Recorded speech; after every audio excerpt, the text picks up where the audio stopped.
Hello,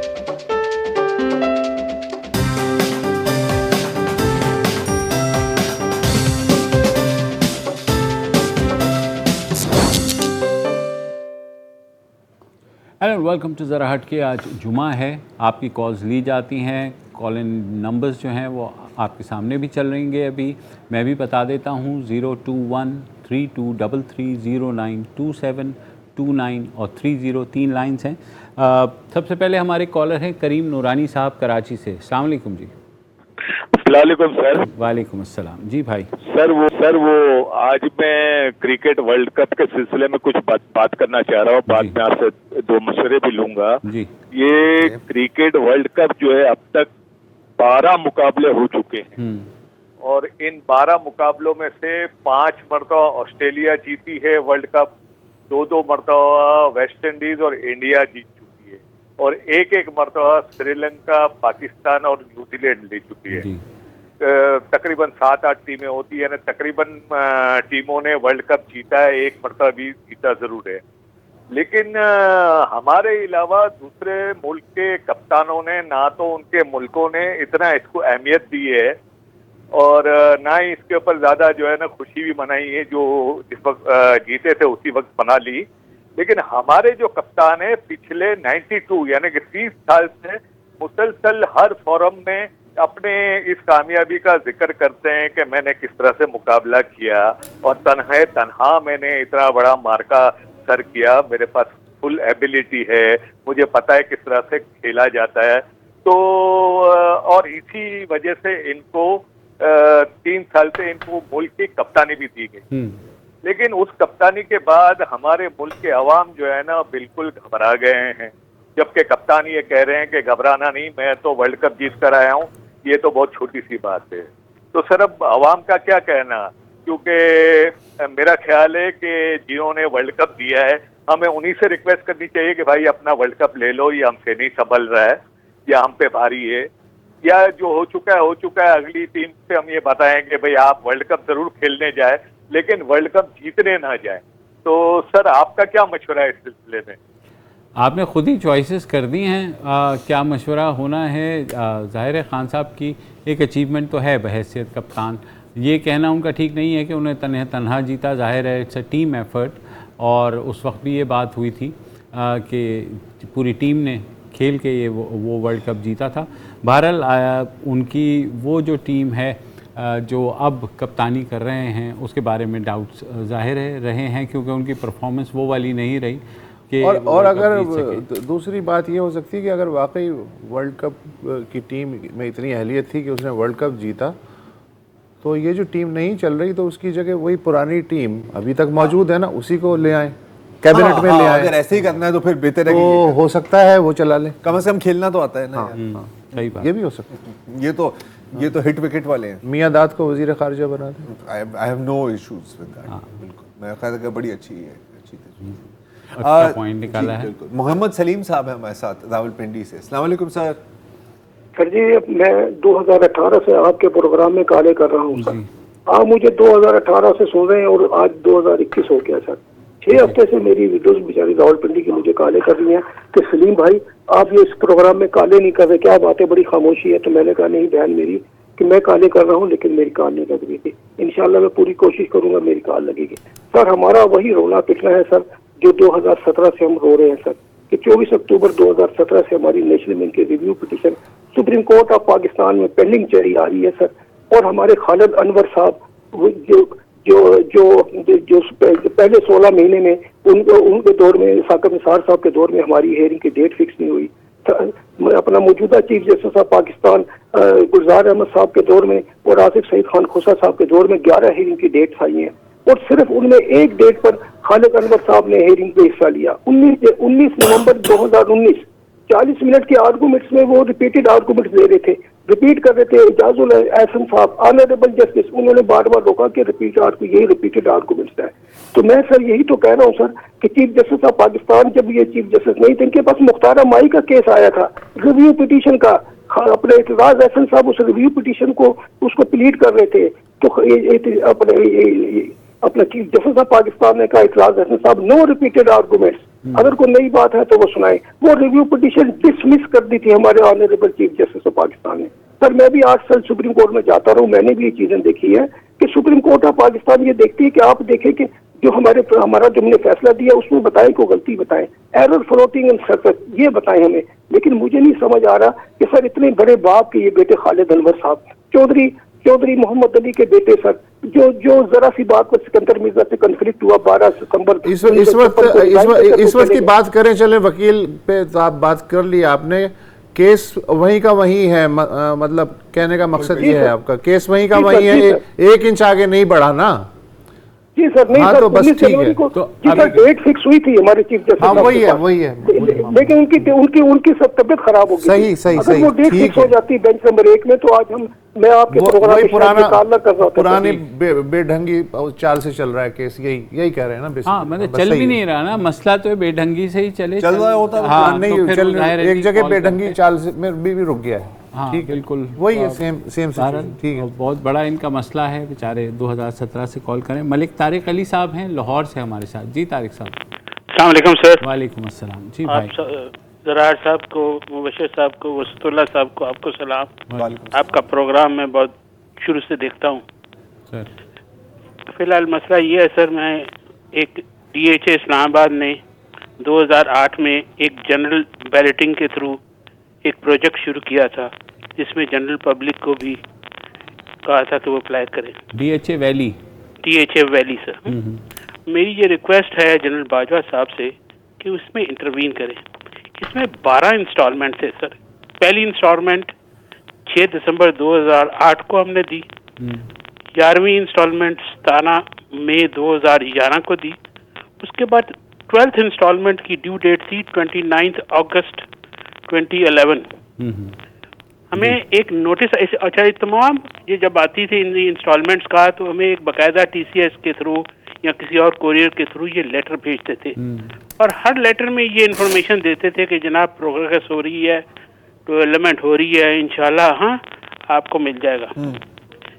इन्होंने हमें जब 12वीं इंस्टॉलमेंट से पहले इन्होंने हमें एक लेटर भेजा कि आप 12वीं लास्ट इंस्टॉलमेंट को डेफर कर दें और कोई जो मेंबरों ने 11 इंस्टॉलमेंट दी है उनसे कोई सरचार्ज नहीं लिया जाएगा और टिल फर्दर नोटिस आप ना दें। उसके बाद सर हमें कोई नोटिस नहीं आया।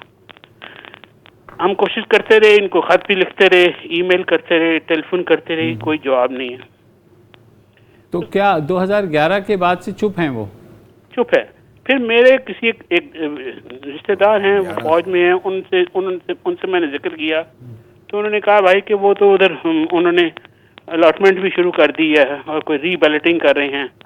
तो मैंने उनके थ्रू बगैर नोटिस के, उन्होंने कोई नहीं, मैंने 28 दिसंबर 2018 को एक 12वीं इंस्टॉलमेंट भी जमा करा दी जिसमें उन्होंने एक सरचार्ज भी मुझे दिया, वो भी मैंने जमा करा दिया। अच्छा। उस पे हमें एक कंप्यूटर जनरेटेड अकाउंट स्टेटमेंट है जो जनवरी 8 का 2019 का उन्होंने मेरे पास है। अब हमें 2 साल इस बात को गुजर गए, कोई जवाब नहीं है, कोई ईमेल का जवाब नहीं देते, कोई टेलीफोन का जवाब नहीं देते। बात यह है सर कि हुकूमत और हुकूमती इदारों का अवाम के साथ एक एतमाद का रिश्ता होता है, तो ये बड़ा हमारा हसास अदारा है। इनका और अवाम का एक मोहब्बत का रिश्ता रहना चाहिए। इस तरह के वाक़यात से लोगों को बड़ा दुख होता है और इस एतमाद को ठेस पहुंचती है। तो मेरा जनरल बाजवा साहब से रिक्वेस्ट है कि जिन लोगों ने उनके ऊपर एतमाद किया, हमने कोई बहरिया में तो नहीं अप्लाई किया था ना, हमने DHA की बड़ी एक क्रेडिबिलिटी है, हमने उसमें अप्लाई किया था। जब हमने अप्लाई किया, हमने पैसे दे दिए हैं, आपने जो भी कोताहियाँ की है, मगर काफ़ी हो गया सर, 12 साल हो गए। बहुत हो गया। 12 साल काफ़ी होता है। मलिक साहब कितने लोग होंगे आपकी तरह, आपके अंदाजे में, आपके अंदाजे मुतासरीन जो हैं, मुतासरीन कितने होंगे? बहुत है सर, बहुत है। कितने हैं? हज़ारों की तादाद तो होंगी सर। सर सिर्फ ये नहीं है, मुझे तो लगता है कि आम आदमी का, मिडिल क्लास आदमी का इस मुल्क में कोई आहिस्ता आहिस्ता हकूक कोई ख़त्म हुई जा रही। सीरिया ने भी एक तरह की 89 में एक इससे पहले की थी जनरल बैलेटिंग की और 89 में की थी। आज उसको 32 साल हो गए हैं। अच्छा, उस वक्त भी मेरी बीवी का आ गया था इस पे 32 साल हो गए हैं कि वो दूसरी इंस्टॉलमेंट तीसरी इंस्टॉलमेंट का ना कोई जवाब देते हैं ना लेटर देते हैं। मुझे तो लगता है कि ये सारा ये वेलफेयर स्टेट जो है ना पेड एम्प्लॉयज के लिए रह गया। माफी चाहता हूँ अगर मेरी कोई बात से किसी को। ठीक है, आपके लहजे में जो दुख है जाहिर है वो बहुत ही सामने है, ऑब्वियस है। और काश ये पूरी जो गुफ्तगू है कोई जनरल बाजवा तक वाकई पहुंचा दे। अच्छा, ये तो चले डीएचए वैली की बात हो रही है, ये जो तरीका वारदात है ये अक्रॉस द बोर्ड है, और ये जो पैसे पकड़े हुए हैं ना, अच्छा बड़ी प्रॉफिटेबल बिजनेस है ये, क्योंकि आप 12 छोड़ दें, आप 11 डिपॉजिट्स आपने पकड़ लिए हैं, ठीक है, वो तो आपके बैंक में है ना, अरबों रुपए। अब अरबों रुपए के ऊपर आप जितना इंटरेस्ट ही कमा रहे हैं, करोड़ों रुपए का सूद आ रहा है, आपको और कुछ करने की जरूरत ही नहीं है। अच्छा, वो जो सूद आ रहा है वो आप थोड़ा सा डिस्ट्रीब्यूट कर दें रेलेवेंट लोगों में, कौन आपको कुछ पूछेगा? सालों साल आप टांगते रहे, सालों साल टांगते रहे। ये क्या कर लेंगे मलिक साहब, हमें कॉल कर लेंगे, हम क्या कर लेंगे? डीएचए वैली वालों ने बेचारों ने मुजाहरे भी किए, सब कुछ गए, कोर्ट तक भी गए, कहीं उनकी सुनवाई नहीं है। और जाहिर है हुकूमती इदारा है डीएचए का, जो नहीं भी होते हुकूमती इदारे, उन केसेस में कौन सी सुनाई होती है सर? तो ये तो लेवल ही मुख्तलिफ है। तो ये चलें अभी वक्फा लेते हैं, वक्फे के बाद कॉल्स का सिलसिला जारी रखेंगे।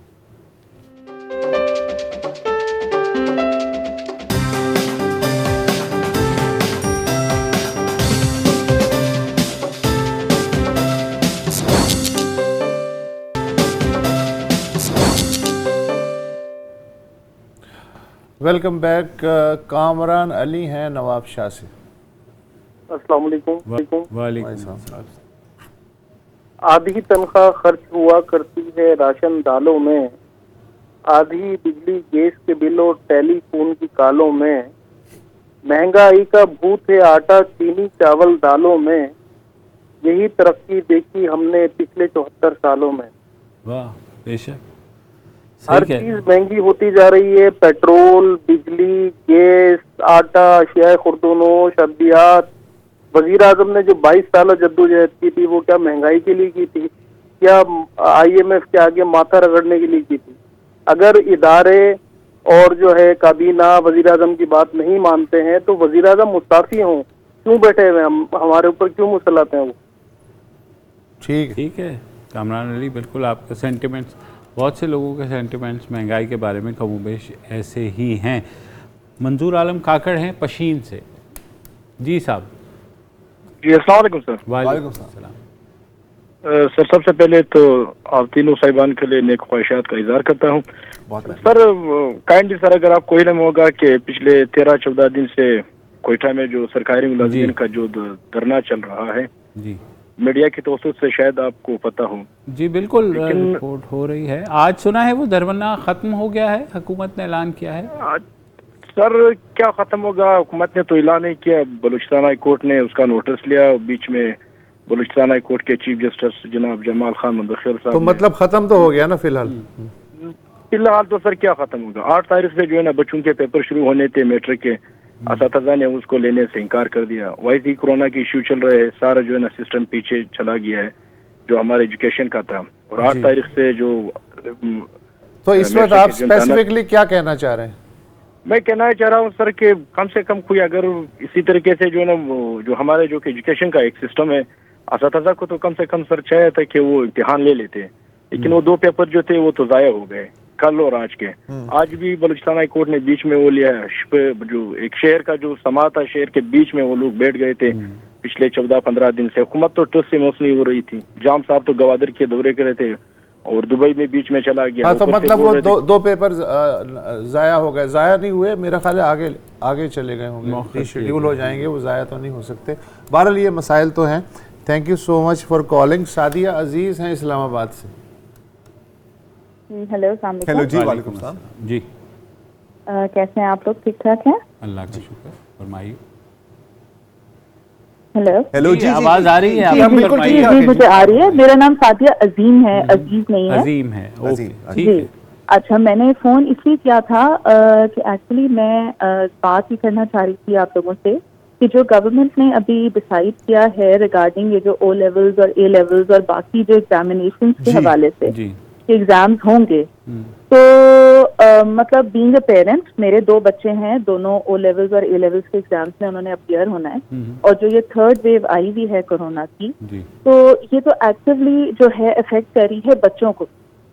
तो मतलब एज अ पेरेंट, और आप, मेरा ख्याल है आप भी मेरे साथ शायद अग्री करें कि इट्स नॉट वर्थ इट कि हम इतना बड़ा रिस्क लें कि फिलहाल अभी राइट नाउ हम बच्चों को एक्सपोज करें इस वायरस से, क्योंकि अगर हम या तो अब ये थोड़ा सा अगर इसको मजीद आगे कर दें, हो जाएगा, मोस्ट लाइकली हो जाएगा जिस तरह की सिचुएशन है, इसलिए कि वीकली बेसिस पे वो फैसले करते हैं।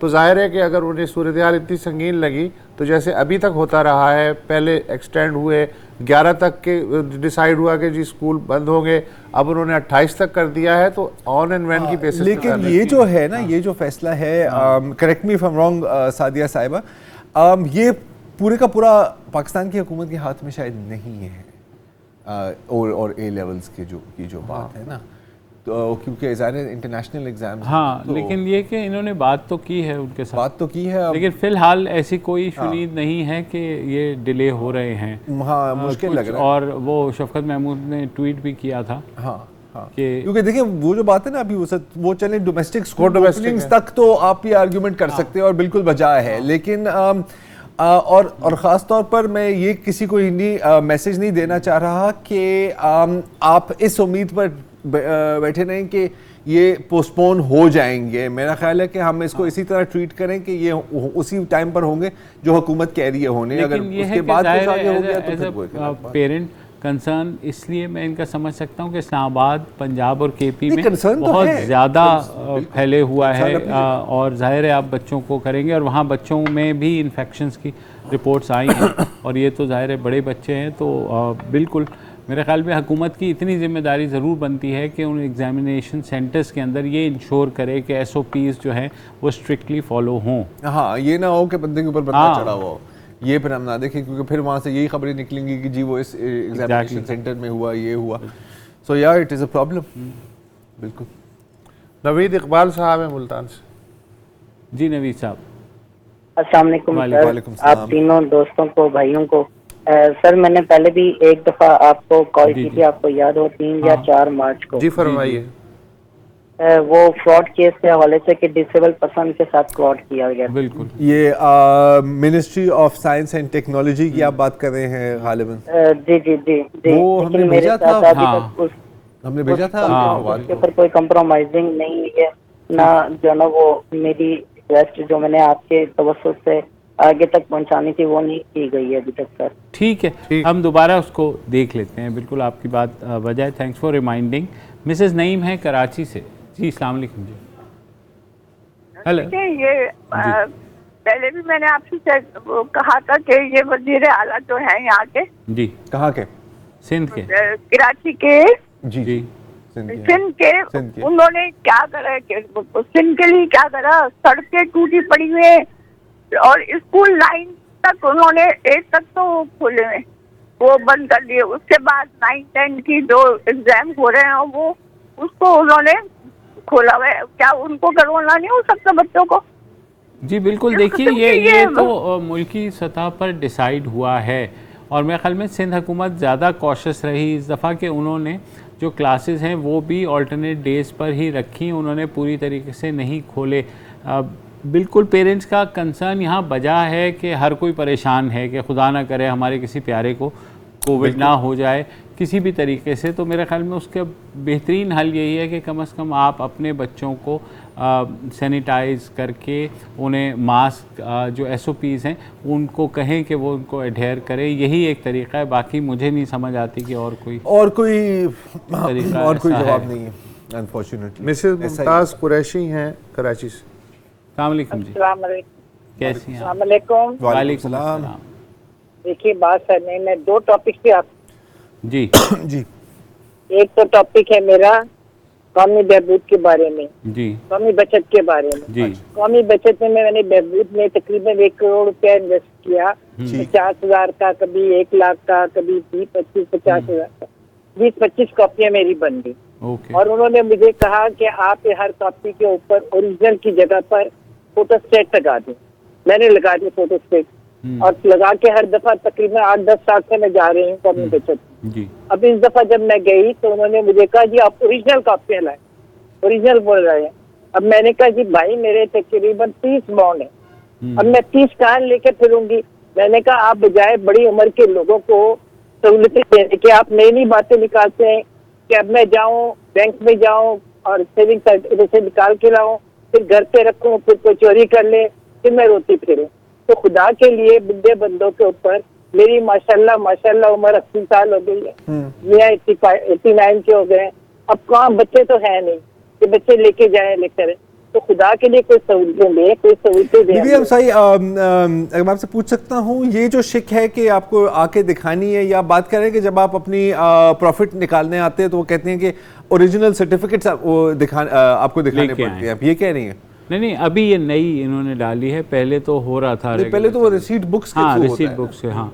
लेकिन यकीनन इनकी बात दुरुस्त है। अगर ऐसा वो कर रहे हैं तो ऐसा नहीं करना चाहिए। दिस इज वेरी स्टूपिड यार। वो बड़ी वैल्यूएबल चीज अगर कहीं ऊपर नीचे हो गई तो आप महीनों आप भागते रहेंगे। अच्छा, मेरा नहीं ख्याल कि ये जो है कोई कौमी बचत ने ओवरऑल कोई शेख निकाली होगी, वहीं कोई बैठा हुआ होगा। ऐसा ही है ना, ऐसा ही सियाना जिसने कहा होगा कि नहीं आइंदा मेरे जानने वाले जाते हैं प्रॉफिट निकालते हैं, कभी किसी ने ये बात नहीं की। इनफैक्ट वो तो उल्टा कहते हैं कि सर ये प्लीज आप अपने पास कहीं महफूज करके ना लॉक करके रखा करें, हमें दिखाने की कोई जरूरत नहीं है। ये तो ये बिल्कुल सही कह रहे हो, ये किसी ने डेढ़ होशियारी करने की कोशिश। बिल्कुल एग्जैक्ट। चलिए एक वक्फा ले लेते हैं।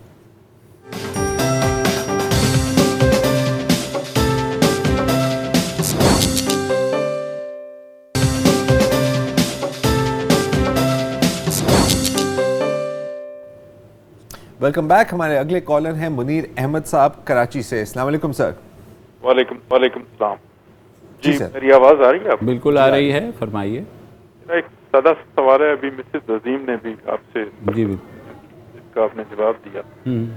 ये क्लियर करना चाहता हूँ कि काइंडली आपके वसत से अगर ये रिलेवेंट अथॉरिटीज तक हमारी वॉइस पहुँचे बीइंग पेरेंट, ये कि ये एग्जाम जो अभी पोस्टपोन हुए हैं खासतौर पर ओ लेवल के, देखिए वो रीशेड्यूल नहीं हो रहे। जी बिल्कुल। Cambridge is an international exam. वो क्या कर रहे हैं कि वो कह रहे हैं कि जो पेपर आपके मिस हुए हैं वो आप असेसमेंट में चले जाएं। बिल्कुल। पहले ही 2 साल इन बच्चों के ज़ाया हो चुके हैं असेसमेंट के चक्कर में। अगर बच्चे एग्जाम नहीं देंगे तो इनकी डेवलपमेंट होगी कहाँ से? देखें, गवर्नमेंट ने तो ये अनाउंस कर दिया, लेकिन फेडरल एजुकेशन मिनिस्ट्री को काइंडली आप ये जरूर क्लियरिटी लेके आए। अगर वो 10-15 दिन 20 दिन वो पोस्टपोनमेंट कर रहे हैं तो कैम्ब्रिज से बात करें, क्योंकि रेगुलेट तो गवर्नमेंट नहीं करने हैं, हमारे इदारों ने करने। बिल्कुल। इस चीज को मेक श्योर करें किसी तरह से कि वो बच्चों की रीशेड्यूल हो, एग्जाम असेसमेंट पर न जाए। ये बात सही है। अब ये पर्चे इन्होंने हमारी जो स्कूल ने हमें बताया है कि जी आप केमिस्ट्री का मेन पर्चा है, बायो के मेन पर्चा है, वो कहते हैं वो असेसमेंट में चले जाएं। तो वो अगर असेसमेंट में जाएंगे तो किस तरह से इंटरनेशनल वर्ल्ड में आगे यूनिवर्सिटीज में इनके एडमिशन कहाँ से होंगे? काइंडली ये जरा आप जरूर खुद भी क्लियरिटी लेके आए। आपकी वजह से अगर कहीं और हमारी वॉइस पहुंचे तो इसको क्लियरिटी में जरूर लेके आए कि सही है क्या होगा। ये आपका बहुत अच्छा पॉइंट है मुनीर साहब, एंड ये एक जेन्युइन बात। हाँ, मेरे ख्याल में शफकत महमूद साहब के मेरा ख्याल है कि बिल्कुल कम से कम उनको ये चीज़ वहाँ पर फोर्सफुली फाइट करनी चाहिए, क्योंकि बिल्कुल सही बात है कि पिछले जिस तरह के 1.5 साल गुजरा है, जिस तरह उनकी तालीम हासिल की है या नहीं हासिल की, अगर उसके बेसिस पर आप असेसमेंट में जाएंगे तो फिर तो इनका पूरा फ्यूचर खराब हो जाएगा। हुकूमत इसे सिर्फ पेरेंट्स के इंटरेस्ट के तौर पे ना देखे, दिस इज नेशनल इंटरेस्ट और उसी तरह से डील करे। This is national interest, I completely agree. Doctor Ehsan Shah हैं गुजरांवाला से। जी डॉक्टर साहब। अस्सलाम वालेकुम जनाब। वालेकुम अस्सलाम। जी सर। अच्छा, मैं थोड़ा सा बता दूं कि मैं पाकिस्तान आर्मी से सन 2005 में रिटायर होके, और उस वक्त से मैं गुजरांवाला में एक प्राइवेट ट्रस्ट हॉस्पिटल है जी, जो तकरीबन 200 बिस्तर से ज्यादा का है, उसको मैं एडमिनिस्ट्रेटर या मेडिकल सुपरिटेंडेंट मैनेज कर रहा हूँ। इसमें बड़ा हिस्सा जो है वो हार्ट का है, यानी दिल की बीमारी का अस्पताल है, और हमारे पास ओपन हार्ट सर्जरी वगैरह सब कुछ होता है। उसके अलावा हमने एक डायलिसिस सेंटर भी बनाया हुआ है जिसमें 46 डायलिसिस मशीनें हैं जो रोजाना 2 शिफ्टों में चलती हैं, और तमाम के तमाम फ्री डायलिसिस होते हैं। माशाल्लाह, बहुत खूब। इन दो चीजों में डायलिसिस के लिए एक मेडिसिन इस्तेमाल होती है जिसका नाम है हेपरीन जी, जो आम जबान में के खून को जमने से रोकती है, ब्लड थिनर जी, ब्लड थिनर जिसको कहते हैं जी। इसी तरह एक दवाई है जो क्लेक्सेन के नाम से आती है, जो उसका ब्रांड नेम है, लेना नहीं चाहिए लेकिन मैं बता रहा हूँ क्योंकि कॉमन है पूरे पाकिस्तान में। ये दिल के मरीजों को, खासतौर से जिनको हार्ट अटैक हो चुका हो, उनको ये रेगुलर बेसिस पे लगाई जाती है। बिल्कुल।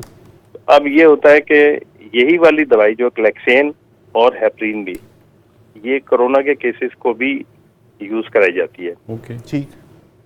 अब मैं ये बताना चाह रहा हूँ कि हम लोग जो मेरा हॉस्पिटल है, ये एक बहुत बड़ा कंज्यूमर है इन दवाइयों का, और हम डायरेक्ट डिस्ट्रीब्यूटर से दवाइयाँ लेते हैं। ओके।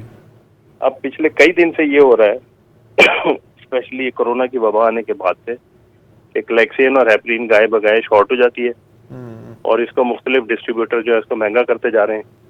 इस वक्त हालात ये हैं कि जो ड्रैप की सरकारी तौर पे जो ऑथराइज की दवाइयाँ हैं, क्लेक्सेन भी और ये हेपरीन भी, वो इस वक्त पूरी मार्केट से गायब है, जिसमें सिर्फ गुजरांवाला की मैं बात नहीं कर रहा, I am talking of whole of Punjab as well as up to Karachi, क्योंकि हम बात दवाइयाँ जो शॉर्ट होती है वहाँ से उठाते हैं। सही है। तो अब इस वक्त हालात ये हैं कि वो दवाई जो मसलन क्लेक्सेन का इंजेक्शन मुख्तलिफ स्ट्रेंथ का 400, 500 और 600 रुपए का आता था, अब वो 1,500 रुपए का बिक रहा है और वो भी मिलता नहीं है। ये और यकीनन ये दुरुस्त फरमा रहे हैं, he is in the field. ये एक फिर एक बहुत सिवियर इशू बन सकता है, क्योंकि कुछ ऐसे लोग हैं जिनको बहुत रेगुलरली डायलिसिस कराना पड़ता है। मैं अगर सिर्फ डायलिसिस की ही बात करूं, और अगर उनको हेपरिन नहीं मिल रही then this can be life threatening. चलिए एक वक्फा ले लेते हैं।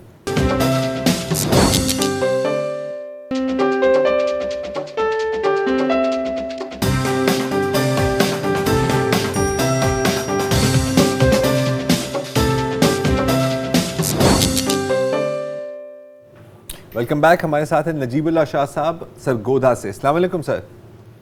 जी अस्सलाम वालेकुम। वालेकुम अस्सलाम। जी फर्स्ट ऑफ ऑल तो बहुत बहुत शुक्रिया आपका कि आपने ये अपॉर्चुनिटी दी हमें। मैंने नहीं, हम वो प्रोड्यूसर्स आपको आप शुक्रिया करते हैं। जी जी बहुत डॉन न्यूज़ का शुक्रिया।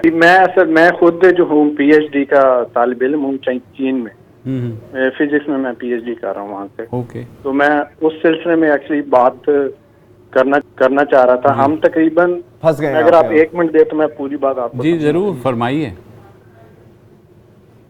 जी हम असल में चीन में लास्ट ईयर 2020 में हम सर्दियों की छुट्टियों पे घर आए थे, मैक्सिमम स्टूडेंट, क्योंकि 25 को चाइनीज न्यू ईयर था। जी जी।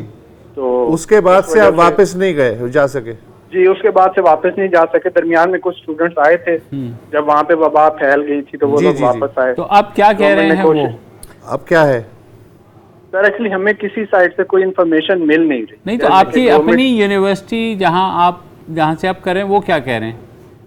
सर वो एक्चुअली अपनी गवर्नमेंट के इंतजार कर रहे हैं कि वो उनको अलाउ करेंगे। तो ये तो आपको वेट करना स्टेट टू स्टेट। सर बहुत लोगों ने इसी टॉपिक पर मैसेज किया, इसीलिए हम आपकी बात काट रहे हैं, क्योंकि हमें पता है इस इशू का। बदकिस्मती से ना हम क्या, मतलब हुकूमत पाकिस्तान कुछ नहीं कर सकती। अब जैसे आप कह रहे हैं आपकी अपनी यूनिवर्सिटी वेट कर रही है कि चाइनीज़ हुकूमत क्या करेगी, और आपको पता है कि चाइनीज़ कितनी सख्ती से डील कर रहे हैं कोविड के साथ। तो बहुत मुश्किल सिचुएशन है। हमारी हमदर्दी है आपके साथ, लेकिन बदकिस्मती से कोई इसके बारे में कुछ भी नहीं कर सकता। कि हम ये भी नहीं कह सकते कि कब तक ये मसला। लेकिन ये जरूर है कि पाकिस्तानी हुकूमत को चाहिए कि वो चीन बात तो करो, से बात करके कम से कम इन स्टूडेंट्स को बता तो दें, बजाय इसके कि वो बिल्कुल गुम लटका या इतना ही कह दो कि सर अभी तक उन्होंने कुछ कहा नहीं है। या ये है कि कुछ ना कुछ तो चाइनीज गवर्नमेंट कहेगी ना कि कुछ टाइम फ्रेम दे देगी या कोई शेड्यूल देगी। बिल्कुल। जनाब आज के लिए इतना ही। मंडे को दोबारा हाजिर होंगे। इजाज़त दीजिए। खुदा हाफिज़।